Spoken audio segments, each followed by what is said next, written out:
Petrol diesel விலையை உயர்த்தி எண்ணெய் நிறுவனங்கள் அறிவித்திருக்கின்றன. இந்த விலை உயர்வு நள்ளிரவு முதல் அமலுக்கு வந்திருக்கிறது. சர்வதேச அளவில் கச்சா எண்ணெய் பேரல் ஒன்றிற்கான விலையில் மாற்றம் கண்டுள்ளதை அடுத்து பெட்ரோலிய பொருட்களுக்கான விலை பட்டியலை எண்ணெய் நிறுவனங்கள் மாற்றி அமைத்திருக்கின்றன. இதன்படி பெட்ரோல் விலை லிட்டருக்கு ₹2.19 உயர்த்தப்பட்டுள்ளது. சென்னையில் உள்ளூர் வரிகள் உட்பட லிட்டருக்கு ₹59.13 விற்பனையான பெட்ரோல் விலை ₹61.32 அதிகரித்திருக்கிறது. பெட்ரோல் விலையை போன்று டீசல் விலையும் லிட்டருக்கு 98 அதிகரித்திருக்கிறது.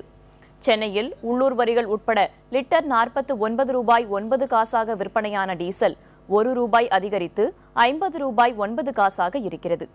பெட்ரோல் டீசல் விலை உயர்வு ஆகியவை நள்ளிரவு முதல் அமலுக்கு வந்திருக்கின்றன. இப்போ சம்பாதிப்பே கம்மியாக இருக்குது. இதில் வேறு இதை ஏற்றின்னு இருந்தாக்கா நம்ம கம்பெனி வீட்டில் தான் உக்காரணும், ரோடுக்கு தான் வரணும் எல்லாம். ஏன்னா அதுதான் முக்கியமாக நினச்சிருக்கிறாங்க அரசாங்கம். ஏன்னா எல்லாமே கம்மி தான் பண்ணோம் தவிர ஏற்றின்னு தான் போகிறாங்க எல்லா விலைவாசியும். இப்போ பெட்ரோல் சொல்கிறாங்க அதே மாதிரி தான் பண்ணின்னு இருக்கிறேன். ஒரு ஃபிக்ஸான ரேட் எதுவுமே ஃபிக்ஸ் பண்ண மாட்டாங்க, அடிக்கடிக்கு ஏற்றுறாங்க இறக்குறாங்க. இதனால் பொதுமக்களுக்கு தான் ரொம்ப பாதிக்கப்படுறாங்க.